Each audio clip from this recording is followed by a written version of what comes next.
What's up guys, NepentheZ here and welcome back to another episode of the Draft to Glory. Big milestone hit for me late last night, dudes. If you were around, you would have seen it on Twitter. I hit 1.5 million subscribers. I can't thank you guys enough, man. It's been one hell of a journey on my on YouTube for me throughout the throughout the last 6 years. Starting YouTube didn't even, it wasn't a job, wasn't a career. There was no such thing as monetization back when I started YouTube. Like, people genuinely uploaded for only the love of the video game and the interaction with the fans. Of course, as with anything that gets viewership, it has turned into a business over the years. And for me, this is a business I never thought that I would ever have, ever live, ever want, really. Of course, YouTube's only been around for about 12 years, and I'm much older than 12. So YouTube wasn't even a thing. The internet wasn't even a thing when I was younger. But 1.5 million subs is a humongous achievement, guys. I really appreciate the support. Maybe I'll do a video in the near future talking about it. Maybe talking about my journey through YouTube, the ups and the downs. If you guys wanted to see that, that'd be awesome. But for the draft, dudes, once again, if we can hit over 5,000 likes, that would be amazing. The last draft got over 6,000 likes, so very happy with that. Let's go for the 4-4-2 flat.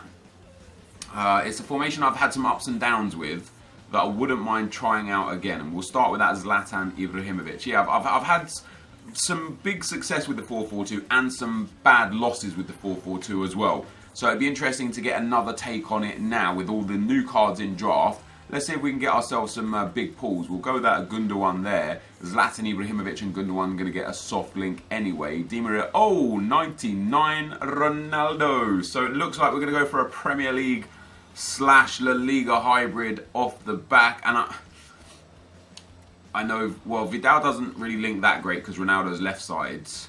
And Baines doesn't really link that great because Ibra and Gundogan are going to have to be on the right side because Ronaldo's left side. And the same with Luke Shaw. Mikel Antonio would be alright, but he'll never get in the team. I'm going to take Matos for rating and for team of the season. Just because of the way the sides are shifting.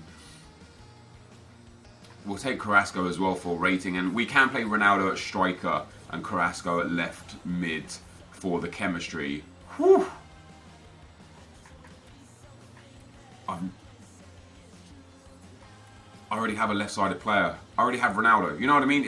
It's pointless. It's pointless taking Hazard. If we're going to take someone as a sub, why not take 95 Dybala? What a start we've got to the team. Come on, EA. Give me a big 193. Romelu Lukaku, Icardi. Icardi would be a smart choice for the simple reason as now we can actually take out Ibrahimovic and put in Dybala and they get those strong links up there. That kind of helps a lot. The left mid and right mid are going to be poor, right? Because there's not... Oh, Heung-min Son. You can't not, right? You can't not. Even if he goes in as a sub, Son as a super sub would be fantastic. Dani Alves as well. Hey, man, this team's turning out all right. This team is turning out all right. Dybala already got full links. Iniesta's coming, bros. Iniesta's coming. Son's going on the bench. Cristiano Ronaldo's going at left forward. Icardi can stay off chem, but on 8 chem. Come on, give me some La Liga players. Give me the La Liga players that I actually want. I guess we go with Luzinho, right? Because strong link to Ronaldo. Ronaldo's on chem. Man, this, I mean, we're bound to get a Felipe Luis at one stage or another, right? And there is Diego Godin as well. Iniesta not on chem yet. This team is shaping up to be immense, however. We go with Lopez in defence. 3 more spots left. I wouldn't mind Calcio A defenders now. I wouldn't mind going to Calcio A La Liga hybrids. I also wouldn't mind taking Alderweireld because he's 91 rated.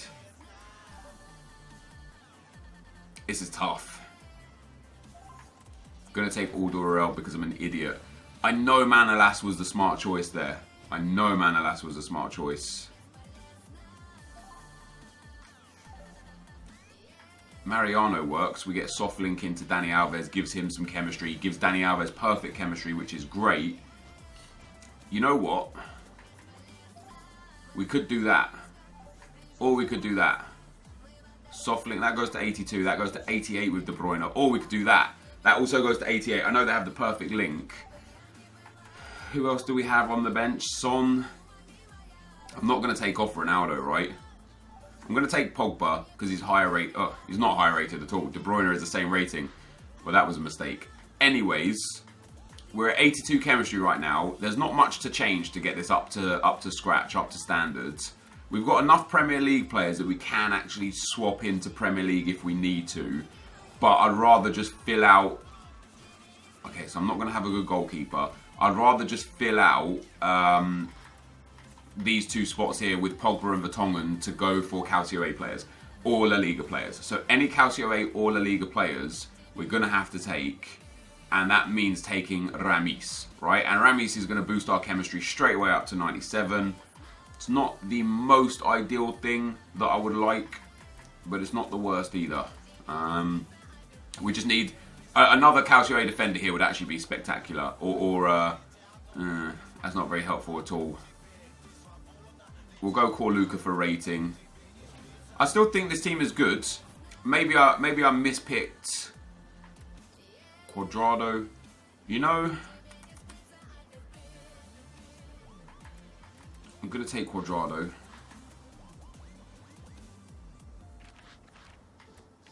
And I'm gonna do that. I need a midfielder. I need a midfielder from the Calcio A or from the La Liga. Right, there's two Calcio A's. Ooh, Guerrero Bundesliga.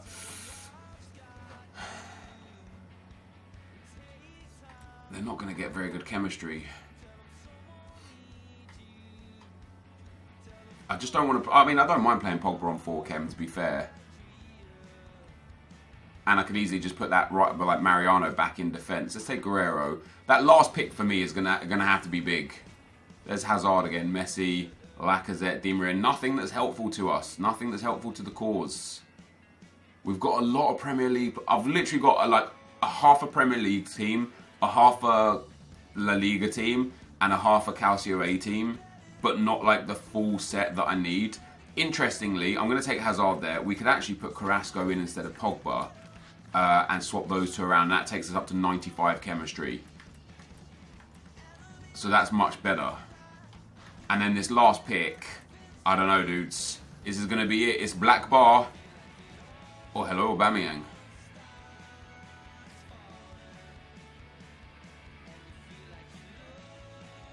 I don't know who to take here. I'm going to take Aubameyang because he's 95 rated. He's a beast. Now, we can get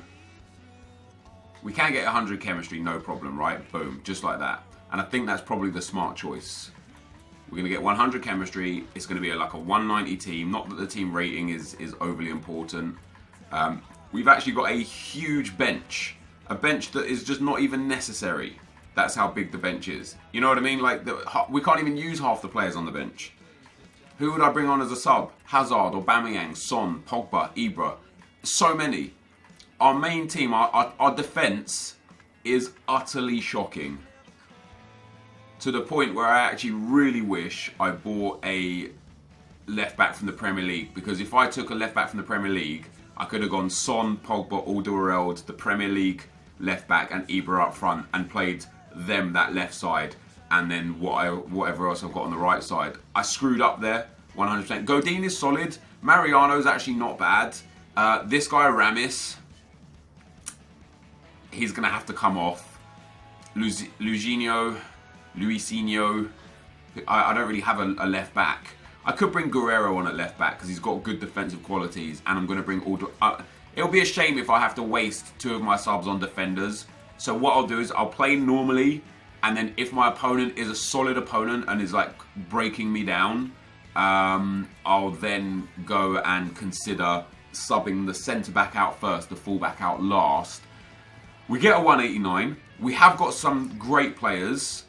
This might be one of those weird teams that ends up doing incredibly well. This might be one of those weird teams that ends up just tanking because it's a terrible team. So, let's find out. I'll be right back.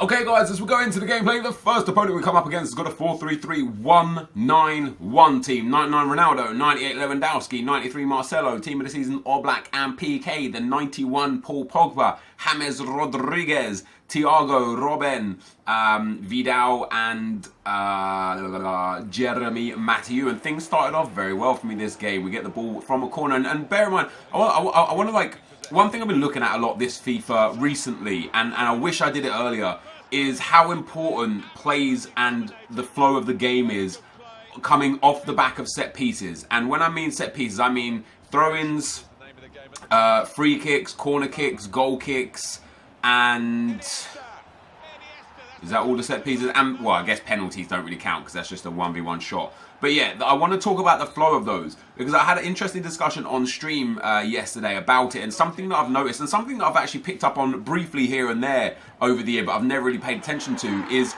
the feeling of momentum shifts is largely based on how and when you take a set piece. And what I mean by that is there will be times in a game where you will just be pinning somebody in, right? They can't get out. And one of the reasons for this is because of the way you'll have your tactics set. When you've got possession of the ball in your opponent's third, your whole team presses up.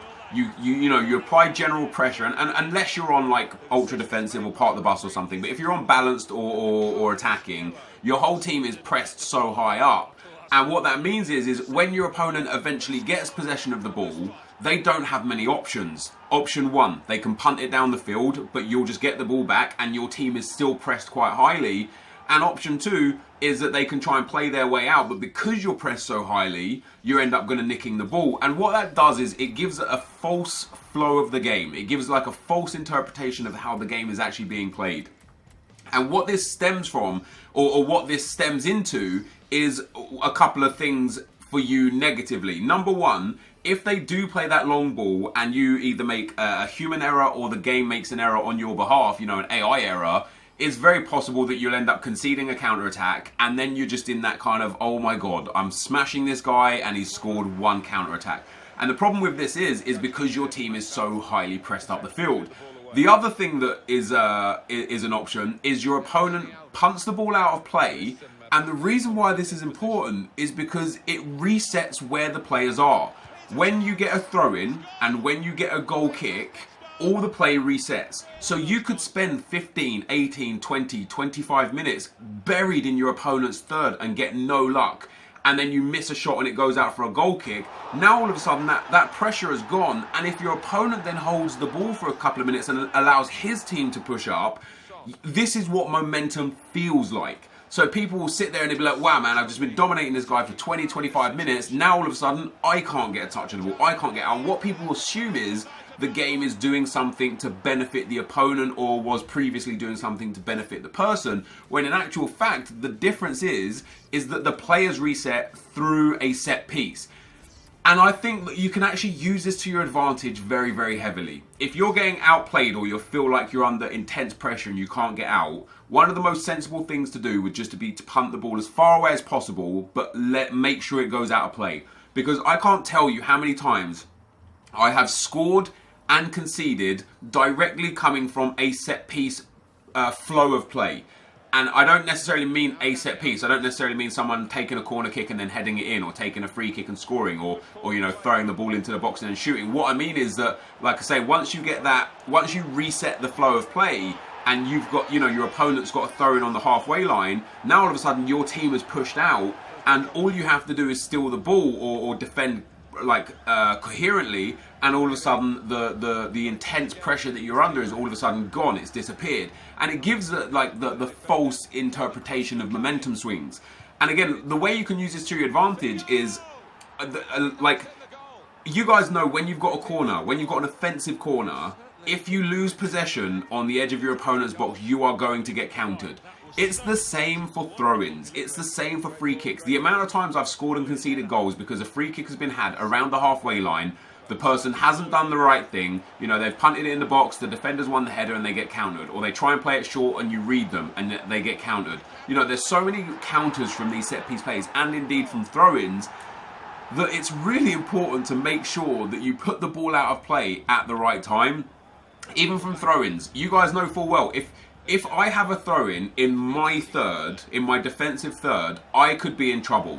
Because the AI from my opponent is pressed so high on me that if I lose possession, my AI is set up normally but the position AI isn't set up normally. They're set up offensively because it's in the final third. And it's definitely something wrong with the way the game's coded and set up. Definitely something that I think EA should look at in the future FIFAs, because it's such a game-breaking, not game-breaking, but such a just a bad way to score and concede goals, because of the way the different AI is set up. You know, if you're in your own third, your defense is pretty lackluster, your midfield doesn't come back, and your attack is still high. But if you're in your own third, your opponent's attack is on you, your opponent's midfield is on you, and your opponent's defense is pushed up. So by having your own throw-in in your own third, you are immediately putting yourself under pressure by throwing the ball to your player. So if you lose that ball, you've now got a situation where you're actually undermanned. You know, your opponent might have 5 or 6 players, and you've only got 4 or 3 players because you've got one player that was taking the throw-in, one player that was there to try and collect the throw-in, and then several players up the field because the AI doesn't recognise that your opponent's AI has pressed so highly. So definitely, I got that off the fact that a lot of my goals in this draft came from set-piece plays. Whether it be a throw-in, a corner, a free kick, or a penalty, or a goal kick, I'd say the majority of my goals in this draft came from me or my opponent initially having a set-piece play that I was able to manipulate to my favour. And that's why I was able to win this draft with this team, because this team wasn't ideal. It was good, not great. The defence was horrendous, but we managed to win the draft. We pulled up a huge win, 3-2 twice and 2-1 twice. And I was very, very happy to win the draft. So that, guys, is going to be the end of the gameplay. Let's get into the packs. So, guys, it turns out this was one of those weird teams that was actually sick. It played really, really well. It played really well. I noticed very, very quickly that Ramis was not the kind of guy that I needed in my team. That 35, probably 40 pace with an anchor, honestly, it's just no. It's just no. So I subbed Alderweireld on every game immediately. Other than that, this team remained the same until half-time, 60 minutes or so, where I just made all sorts of changes. Ibra never came on, Son came on 1 game, Pogba came on 2 or 3 games, Aubameyang came on a couple of games, Hazard never came on. But overall, the team was just great. The left back, no issues at all. The right back, no issues at all. I did actually sub Mariano off a few games, because when I made the offensive changes, I put Dani Alves into right back. And then Mariano would come off, Aubameyang went right wing, Son went right wing. You know, I made those sort of changes. But generally, it just played really, really well. And I said when I picked the 4-4-2, it's either going to be a good day or a bad day, because the 4-4-2 is just weird for me. Sometimes I just perform really well with it, and sometimes I'm really bad with it. But we get ourselves, guys, another draft win. 3-2, 2-1, 3-2, 2-1. 1 game I got a sending off, 1 game my opponent got a sending off, and we get a 100k pack. Let's go! A 15k pack and a 100k pack. This is the best reward I've had in ages. Absolutely ages. We get ourselves Honda as our first player. I am going to just send all of this stuff to the club. I know some of this, I think like this guy here is worth a lot right now because of El Rondo. So maybe 1,000 coins. That's not actually as much as I thought it would be. We'll send all this to the club for now. We'll deal with that at a later date. We've actually got an incredible reward at last. It might not have anything in it, but we've got a 100k pack. Let's see what we get out of it. No walkout. Big flare. I don't know how impressed I am with that. It's Manolas. I mean, I've made profit this draft, right? Which is great. I probably made 30, 40,000 coins altogether, which is fantastic. Manolas is going for about 5k. I'll keep him for one of the SBCs that we may be able to do now. I'm going to keep all of these dudes actually for potential SBCs. Do we get any I mean, that's bad. That is a bad pack, all said and done. We'll send those dudes up to the trade pile. But yeah, we didn't really get anything amazing. I mean, Manolas, Jimenez, Sacco, Raul Albiol, Schmeichel, like they have good value just because of the leagues they're in and the ratings. But we got an incredible reward, dudes. We got a 100k pack reward. Let's go. This is going to be the end of the video. If you did enjoy it, be sure to leave a like, rating, comment, and subscribe to my channel if you haven't already. But for now, guys, I'm out. Peace.